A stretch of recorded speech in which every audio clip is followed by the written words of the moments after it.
2020 के पहले तो काफ़ी सारी यात्राएं, टूर और घूमने को कहिए तो मैं घूम चुका हूँ, लेकिन वास्तविकता में अगर कोई सोलो राइड की बात करे तो सोलो राइड तो मैं आज तक नहीं कर पाया, लेकिन निकलता ज़रूर हूँ सोलो राइड पे। सोलो राइड डोलो खा के मेरी कब लोगों के साथ मिल जाती है मुझे पता भी नहीं चलता है, लेकिन इस बार मैं पूरा प्रिपेयर था और अपने इस सुपर मीटियोर गाड़ी को देखकर, जो कि मैं एक सोशल मीडिया पे काफ़ी रहता हूँ और देखता हूँ, तो मैंने ये सब सारी आप देख रहे हैं गियर वगैरह सब पहन के बढ़िया से निकल चुका हूँ। मैं एक्चुअली निकला था बद्रीनाथ जी के लिए, लेकिन और प्लान था कि फ़न करेंगे और बाइक चलाएंगे, लेकिन वास्तविकता में ये टूर एक यात्रा में कैसे बदल गई, इसका अनुभव मैं इस वीडियो के द्वारा शेयर करना चाहूँगा। बात है पिछले साल की, जब मैं पूरा अपना साजो सामान लेके गाड़ी से निकला। निकलते के दौरान मैं सबसे पहला पड़ाव मेरा गाज़ीपुर रहा। गाज़ीपुर उत्तर प्रदेश में पड़ता है और वहाँ से सो कॉल्ड पूर्वांचल एक्सप्रेसवे भी मिलता है। वहाँ पे गाजीपुर से पहले मुझे एक भैया मिले जो कि बहुत ज़्यादा इंस्पायर किया मुझे, क्योंकि ये साइकिल चला के दिल्ली से कामाख्या मंदिर तक जा रहे थे। तो मुझे लगा कि क्यों ना मैं बाइक से बद्रीनाथ जा सकता हूँ। फिर पूर्वांचल एक्सप्रेस वे को देख के मुझे ऐसी फीलिंग आ रही थी कि ये एक्चुअली में लंदन है।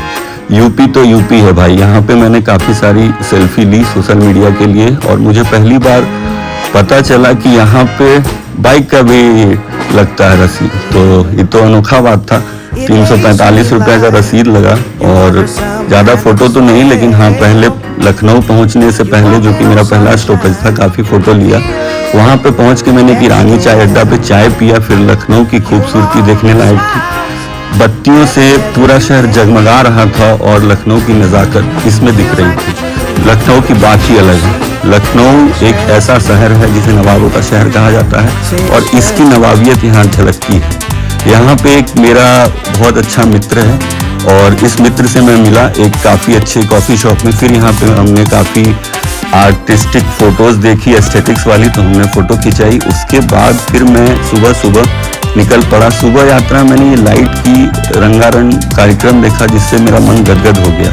फिर मेरा बाइक मैंने वहीं लगा दिया और मोदी जी के इस नए वाले भगवा वंदे भारत एक्सप्रेस पे बैठ गया। हर यात्रा की तरह यह भी एक यात्रा थी, और हम लोग, मुझे कुछ समझ में नहीं आ रहा था, लेकिन जब हम लोग पहली बार भागीरथी और अलकनंदा के मिलने के पॉइंट पे मिले, जहाँ से एक्चुअली माँ गंगा कहलाती है, तो यहाँ पे पहुँच के मुझे एक अलग ही डिवाइन फीलिंग आई। मुझे कुछ तो एक टाइप ऑफ एनर्जी फील हो रही थी। नीचे तो नहीं जा सका मैं, लेकिन फ़ोटो खींचा। और इस बार मैं सोलो ट्रैवलर था। मेरे साथ मैंने एक टैक्सी की थी हरिद्वार से सीधे बद्रीनाथ और केदारनाथ के लिए। तो पहली बार हमारा जो रुकना हुआ वहाँ हुआ रुद्रप्रयाग में एक होटल था बहुत ही खूबसूरत रिवर व्यू के साथ। एक्चुअली ये माँ गंगा नहीं है, भागीरथी या अलकनंदा है, आई एम नॉट श्योर, उसके लिए मैं माफ़ी चाहूँगा। लेकिन यहाँ पे मुझे ऐसा बोला गया था कि चाय वाली शॉट ज़रूर बनाना। यहाँ तक सब कुछ अच्छा लग रहा था। बाकी पहाड़ियों की जैसी भी यही पहाड़ी थी, बस इसमें एक अलग अंतर था कि यहाँ पे माँ गंगा बह रही थी। पवित्र नदियाँ जो हमारे यहाँ हैं। इस गौरी कुंड पहुँचने के लिए वहाँ पे मुझे पता चला कि गौरी कुंड जाने के लिए इस सामने एक छोटी सी ब्रिज है, जिस ब्रिज को क्रॉस करके हमें सूमो मिलती है, वही गाड़ियाँ वहाँ चलती हैं। आगे का रास्ता का मुझे कुछ अंदाज़ा नहीं था, लेकिन मेरे सेहत के हिसाब से मैं थक चुका था और गर्मी भी बहुत लग रही थी। धूप बहुत अच्छा था। हम लोग 7-8 लोग थे, जो सब कोई को गौरी कुंड पहुंचना था। उसी रास्ते का ये वीडियो है। काफ़ी ख़तरनाक रास्ता था ये, बिल्कुल ही ख़तरनाक। हाल में ही यहाँ पे ऐसा माना गया है कि 200 फीट रास्ता पूरी तरह अलकनंदा नदी में चला गया था और काफ़ी लोगों को नुकसान हुआ था। कृपया कर यात्रा बारिशों में करें तो सावधानी पूर्वक करें। ये बहुत ही अनोखा रास्ता था। इस तरह का रास्ता मैंने आज तक नहीं देखा था। थोड़ा डर भी लग रहा था और थोड़ा एक्साइटमेंट भी था, लेकिन मुझे अभी तक समझ में नहीं आ रहा था कि मैं कहाँ जा रहा हूँ। आगे की यात्रा, अब मैं इसे यात्रा कहूँगा क्योंकि इसमें स्पिरिचुअलिटी आ गई थी। चारों तरफ बूढ़े, बच्चे, अपंग, साधु, बच्चे, घोड़े, काम करने वाले, सब कोई चल रहे थे। ये एक ऐसा एकमात्र रास्ता था जहाँ पे लोग पैदल कम ही चलते हैं, सिर्फ गाड़ियाँ अलाउड होती हैं।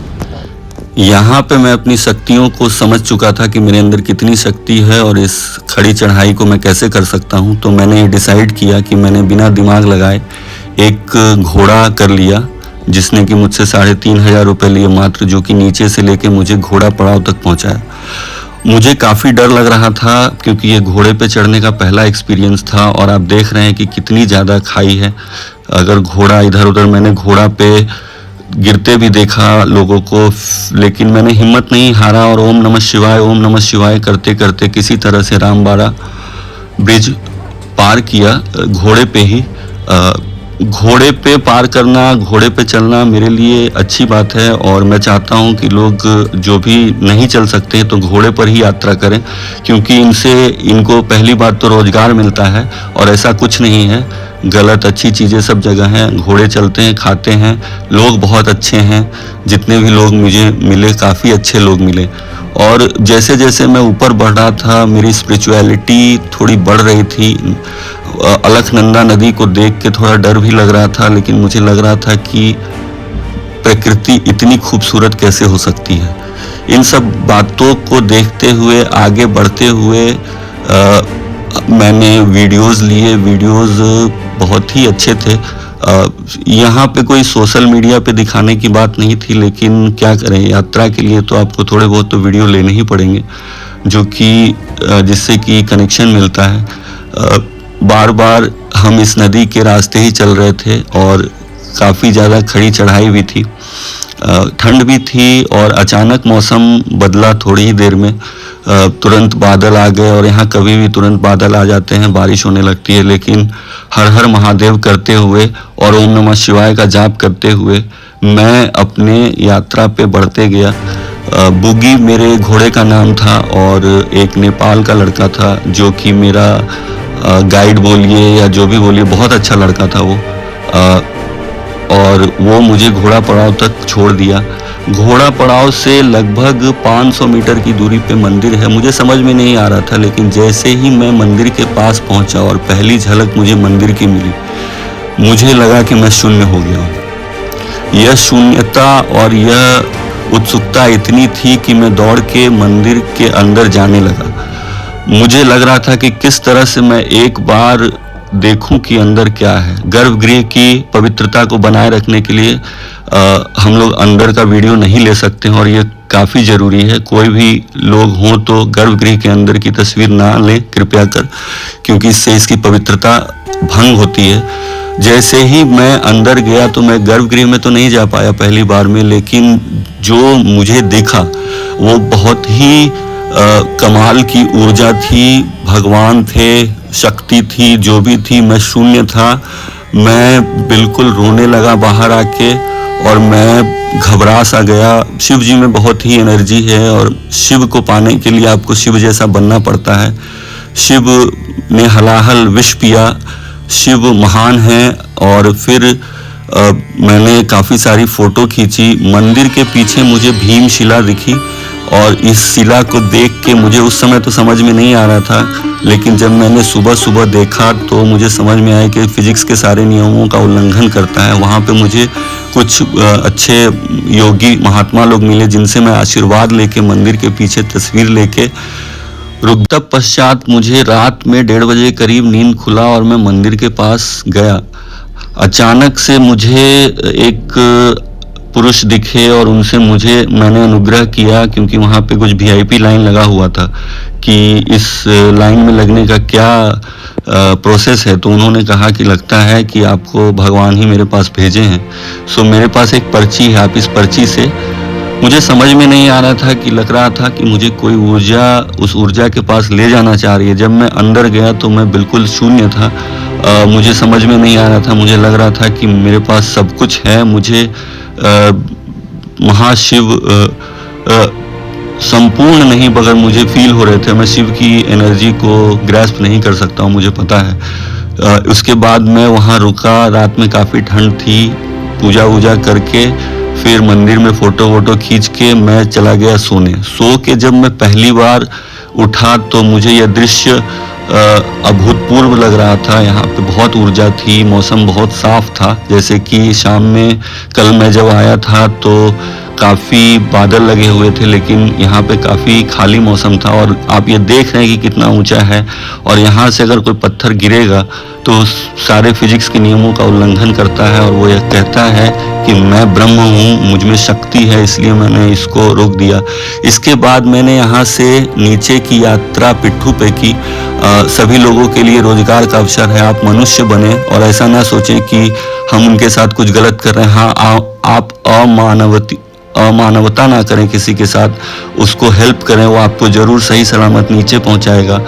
और काफ़ी मुझे डर भी लग रहा था और मैं बहुत ही थक चुका था, लेकिन एक अलग ही ऊर्जा मेरे अंदर थी जो मुझे नीचे की तरफ मैं जब उतर रहा था तो वो ऊर्जा महसूस हो रही थी। शायद ये डर बोलिए या जो बोलिए, लेकिन मेरे लिए तो एक अद्भुत एक्सपीरियंस रहा ये। और जब मैं वापस आया, आज 1 साल हो गया, इस साल भी मैंने कोशिश की थी वहाँ जाने की, लेकिन मैं वहाँ जा नहीं पाया क्योंकि पत्थर गिरने की वजह से सारे मार्ग प्रभावित हो गए थे। तो इस तरह से मैं वापस वहाँ से शाम को जब बारिश होने लगी तो मैं अपनी टैक्सी से वापस ऋषिकेश के लिए निकल पड़ा।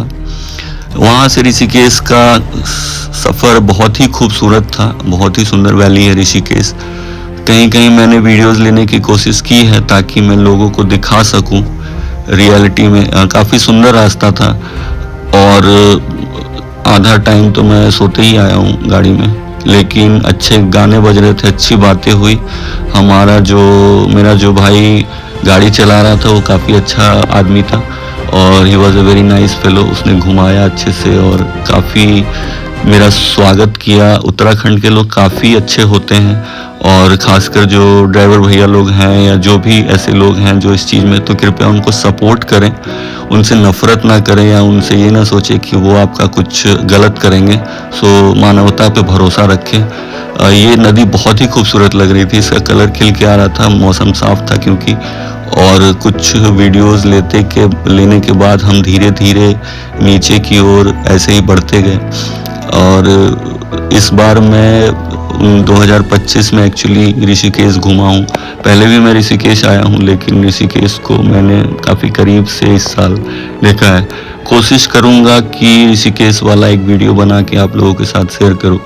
ये पुल वाला जो सीन होता है वो बहुत अच्छा होता है, और एक्चुअली में काफ़ी अच्छी सेल्फी और वीडियोस आते हैं। लेकिन जब मैं अकेले रहता हूँ तो मुझे ऐसा कोई टाइम या कुछ समय नहीं मिल पाता, या ना मैं इतना फोटोजेनिक हूँ कि बहुत अच्छा वीडियो ले पाऊँ। तो जो भी मैं वीडियोस खींच पाता हूँ तो कोशिश करता हूँ कि उसको अच्छे से एडिट करके जो भी हो सके लोगों को दिखाऊँ, और चाहता हूँ कि लोग कनेक्ट हो पाए मेरे वीडियोस से। ऐसे जगहों पे आप अपनी सुविधा के अनुसार जा सकते हैं। बस भी चलती है, आप बाइक भी ले सकते हैं, आप टैक्सी से भी जा सकते हैं, जैसा आपका बजट हो और जैसी आपको प्रेरणा मिले। तो फैमिली के साथ भी जाएं, बहुत अच्छी जगह है, बहुत अच्छे लोग हैं, खाना बहुत औसम है उत्तराखंड का, और उत्तराखंड सही में देवभूमि है।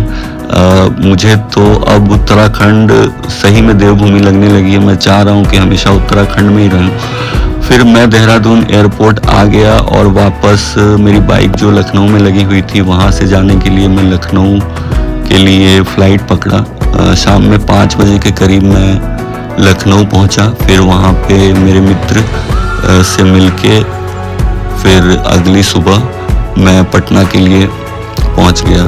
धन्यवाद। और जो भी लोग इस वीडियो को देख रहे हैं तो कृपया कर कोशिश करें कि फीडबैक दें, लाइक करें, शेयर करें, कमेंट करें। जिस भी प्लेटफॉर्म पे आप देख रहे हैं तो मुझे अच्छा लगेगा, और मैं चाहूँगा कि और अच्छे वीडियो महादेव जरूर लिखें। धन्यवाद।